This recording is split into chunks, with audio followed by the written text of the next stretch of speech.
માતાજી, હર હર મહાદેવ. કેમ છો બધા? જો તમે અમારી ચેનલમાં નવા હોય તો વિડીયોને લાઈક કરજો, શેર કરજો અને સબસ્ક્રાઈબ કરવાનું ના ભૂલતા, જેથી કરીને તમને અમારા વિડીયો નવા ફરી મળતા રહે. નવરાત્રિના શુભ અવસરે મોરપીંછનો આ ઉપાય બદલી શકે છે તમારી કિસ્મત.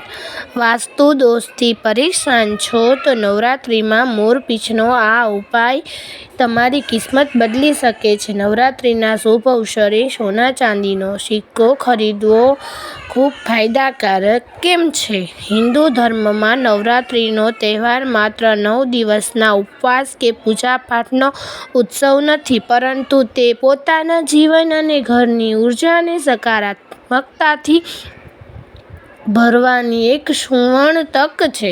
વર્ષ 2026માં ચૈત્ર નવરાત્રિની શરૂઆત 19 માર્ચથી થવા જઈ રહી છે. એવી માન્યતા છે કે નવરાત્રિના પ્રથમ દિવસે એટલે ઘટ સ્થાપન પહેલાં જો આપણે કેટલીક વિશેષ પવિત્ર વસ્તુઓ આપણા ઘરે લાવીએ છીએ તો માતા રાણીની કૃપા આપણા ઉપર આખું વર્ષ બની રહે છે. જ્યોતિષશાસ્ત્ર અને વાસ્તુ વિજ્ઞાન અનુસાર આ વસ્તુઓ માત્ર ઘરની નકારાત્મક નેગેટિવ એનર્જીને દૂર નથી કરતી, પરંતુ સુખ, શાંતિ અને સમૃદ્ધિના દ્વાર પણ ખોલે છે. ચાલો જાણીએ એ 5 શુભ વસ્તુઓ વિશે જે આ નવરાત્રિ પહેલાં તમારે તમારા ઘરે જરૂર લાવવી જોઈએ. સોના કે ચાંદીનો સિક્કો બરકતનું પ્રતીક છે. ચૈત્ર નવરાત્રિ પહેલાં સોના કે ચાંદીનો સિક્કો ખરીદવો અત્યંત મંગળકારી માનવામાં આવે છે. જો તમે આર્થિક તંગીથી ઝઝૂમી રહ્યા હોવ અથવા ઈચ્છતા હોવ કે ઘરમાં ધનનું આગમન સતત જળવાઈ રહે, તો આ ઉપાય તમારા માટે રામબાણ સાબિત થઈ શકે છે.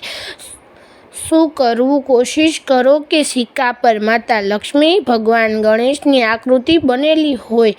નવરાત્રિના પ્રથમ દિવસે પૂજા સમયે આ સિક્કાને માતાના ચરણોમાં રાખો. 9 દિવસની પૂજા પછી તેને લાલ કપડામાં લપેટીને તમારી તિજોરી કે મની લોકરમાં રાખી દો. એવું માનવામાં આવે છે કે આવું કરવાથી આખું વર્ષ દરિદ્રતા નજીક નથી આવતી અને ધન ધાન્યમાં વૃદ્ધિ થાય છે. કમળનું ફૂલ અથવા માતા લક્ષ્મીની તસવીર. દેવી દુર્ગા અને ધનની દેવી માતા લક્ષ્મી બંનેને કમળનું ફૂલ અત્યંત પ્રિય છે. કમળનું ફૂલ કાદવમાં ખીલવા છતાં પવિત્રતા અને દિવ્યતાનું પ્રતીક છે. શું કરવું? જો શક્ય હોય તો નવરાત્રિના પ્રથમ દિવસે તાજું કમળનું ફૂલ ઘરે લાવો. જો તાજું ફૂલ કમળનું ન મળવું મુશ્કેલ હોય તો કમળના ફૂલ પર બિરાજમાન માતા લક્ષ્મીની એક સુંદર તસવીર ઘરના ઈશાન ખૂણામાં નોર્થ ઈસ્ટમાં સ્થાપિત કરો. લાભ: ઘરમાં કમળનું ફૂલ કે તેની તસવીર રાખવાથી વાસ્તુ દૂર થાય છે અને પરિવારના સભ્યો વચ્ચે પ્રેમ અને શાંતિનો સંચાર થાય છે. આ ઘરની સમૃદ્ધિને આકર્ષિત કરવાની સૌથી સરળ અને સકારાત્મક રીત છે. માતાજીનો 16 શણગાર.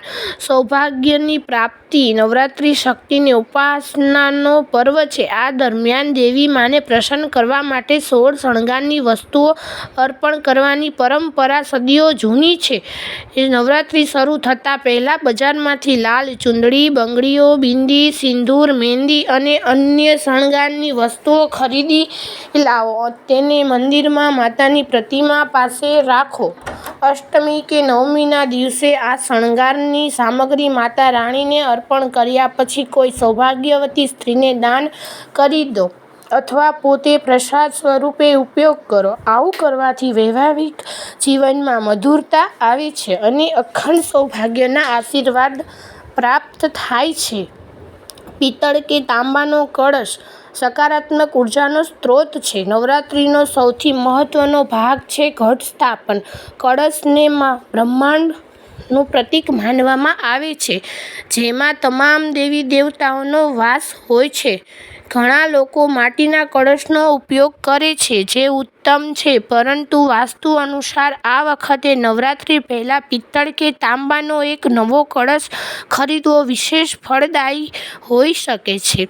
ધાતુનો કળશ શુદ્ધતા અને સ્થિરતાનું પ્રતીક છે. નવો કળશ ઘરે લાવવાથી પરિવારમાં સકારાત્મક ઉર્જાનો પ્રભાવ વધે છે અને ઘરના મોભીના માન-સન્માનમાં વૃદ્ધિ થાય છે. પૂજા સંપન્ન થયા પછી આ કળશ ઉપયોગ પવિત્ર કાર્યો માટે કરી શકાય છે. મોરપીંછ વાસ્તુ દોષમાંથી મુક્તિ. મોરપીંછને હિન્દુ ધર્મમાં ખૂબ જ પવિત્ર માનવામાં આવે છે. તે માત્ર ભગવાન કૃષ્ણના મુગટની શોભા નથી વધારતું, પરંતુ માતા સરસ્વતીને પણ પ્રિય છે. મોરપીંછમાં નકારાત્મક ઉર્જાને શોષી લેવાની અદ્ભુત શક્તિ હોય છે.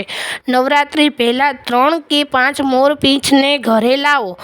તેને તમારા ઘરના મંદિરમાં અથવા મુખ્ય દ્વારની પાછળ એવી રીતે લગાવો કે આવતા જતા સમયે તે દેખાય. આવું કરવાથી ઘરમાં રહેલા વાસ્તુ દોષ સમાપ્ત થાય છે અને પરિવારના સભ્યોને ખરાબ નજરની સુરક્ષા મળે છે. ખાસ કરીને બાળકોના અભ્યાસ ખંડમાં મોરપીંછ રાખવાથી તેમની એકાગ્રતા વધે છે. શ્રદ્ધા અને વિશ્વાસ નો પર્વ યાદ રાખો, આ વસ્તુઓ માત્ર માધ્યમ છે. અસલી ફળ તો તમારી શ્રદ્ધા અને ભક્તિથી જ મળે છે. નવરાત્રિ આવતા પહેલા તમારા ઘરની સાફ સફાઈ કરો, જૂના ભંગારો કાઢો અને પવિત્ર વસ્તુઓ સાથે માતા દુર્ગાનું સ્વાગત કરો. 19 માર્ચથી 2026થી શરૂ થતી આ નવરાત્રિ તમારા જીવનમાં નવો પ્રકાશ અને ખુશીઓ લઈને આવે એવી જ અમારી કામના. બસ આટલું જ. હર હર મહાદેવ. અમારી ચેનલને લાઈક કરજો, શેર કરજો અને સબસ્ક્રાઈબ કરવાનું ના ભૂલતા. જો તમે સાચા મા દુર્ગાના ભક્ત હોય તો કમેન્ટ્સ જરૂર કરજો.